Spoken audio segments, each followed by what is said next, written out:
പനി വന്നാലും 2 ഗുളിക മേടിച്ചു കഴിഞ്ഞാൽ 1 രൂപ ചെലവാക്കില്ല. പിശുക്കൻ.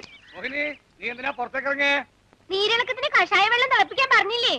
ഓ, അതിന് തുളസിയില പറിക്കാൻ എന്റെ പുഷ്പേട്ടാ.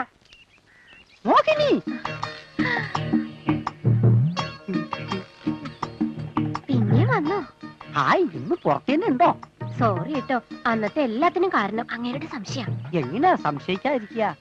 ഇതുപോലൊരു സുന്ദരിയെ കെട്ടിയവന് സംശയം ഉണ്ടായില്ലെങ്കിലേ അത്ഭുതമുള്ളൂ. ഓ, ചുമ്മാ നാണിപ്പിക്കാതെ. ഞാൻ അത്ര സുന്ദരിയൊന്നും അല്ലാട്ടോ.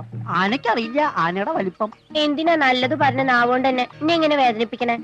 വേദനിച്ചോ? എങ്ങനെ? എനിക്കിത്തിരി വണ്ണം കൂടിയതുകൊണ്ടല്ലേ എന്നെ ആനയെന്ന് വിളിക്കണേ.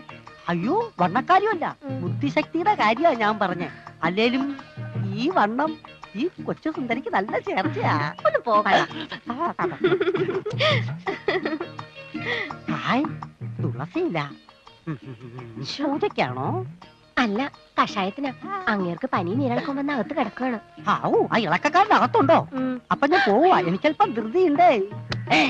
വിടൂ വിടൂ വിടൂ മോഹിനി.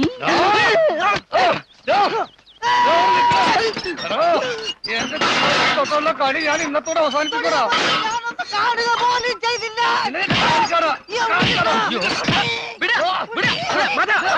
എന്താ പുഷ്പ ഇത്? മാധവൻ ഇന്നും എന്തെങ്കിലും അബദ്ധം കാണിച്ചോ? ഇയാളെ ഒരു ബുദ്ധിമോശക്കാരനായിട്ട് താൻ കണക്കാക്കിയാ മതി. ഉണ്ണികൃഷ്ണ, എനിക്കുണ്ട് അഭിമാനം.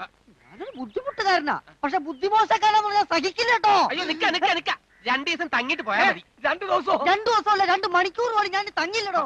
ഉത്സവം കഴിഞ്ഞ് പോണ വഴി തന്നെ ഒന്ന് കണ്ടിട്ട് പോകാന്ന് കരുതി. അത് നന്നായി. നന്നായില്ല. ഒരു കാര്യം ഞാൻ തന്നോട് പറയാം, അനുസരിച്ചാ തനിക്ക് കൊള്ളാം. ഇതുപോലുള്ള മരങ്ങോടന്മാര് താമസിക്കുന്നിടത്തുനിന്ന് മാറി താമസിച്ചാ കൊള്ളാം. അയാളൊരു ശുദ്ധനാ, വെറും ഗണേശൻ. ആട്ടനമ്പൂരി, തന്റെ പ്രശ്നമൊക്കെ തീർന്നോ? ആ, പുഷ്പനോട് അത് പറയാൻ മറന്നു. വെറുതെ ഇല്ലാത്ത കാര്യത്തിനാ നമ്മൾ വിഷമം അനുഭവിച്ചേ. ഇന്നലെ ഉമാദേവി ആ മാനേജറുടെ അവസ്ഥ എന്നോട് പറഞ്ഞപ്പോ സത്യം പറഞ്ഞ എനിക്ക് കുറ്റബോധം തോന്നിട്ടോ. കുണ്ടിതപ്പെടാതെ കാര്യം പറ നമ്പൂരി.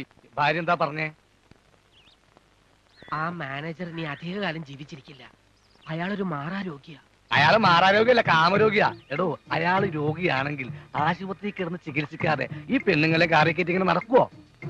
ഈ ബാങ്ക് മാനേജർ ഇതേ അടവ് ഉപയോഗിച്ച് പല പെൺകുട്ടികളെയും വഴിയാധാരമാക്കിയിട്ടുണ്ടെന്ന് 15 മാത്രം എന്നോട് പറഞ്ഞിട്ടുണ്ട്. അതെയോ? ഇങ്ങയുടെ പേരിൽ പല കേസുകളും സ്റ്റേഷനിൽ കിട്ടിയിട്ടുണ്ടെന്ന് മിന്നൽ സാർ എന്നോട് പറഞ്ഞതാ. എന്നാൽ ഇന്ന് സത്യങ്ങളെല്ലാം ഞാൻ ഉമ്മയെ കൊണ്ട് പറയിപ്പിക്കും. പാടില്ല. താൻ ചോദിച്ചാൽ അവര് സമ്മതിച്ച് തരത്തില്ല.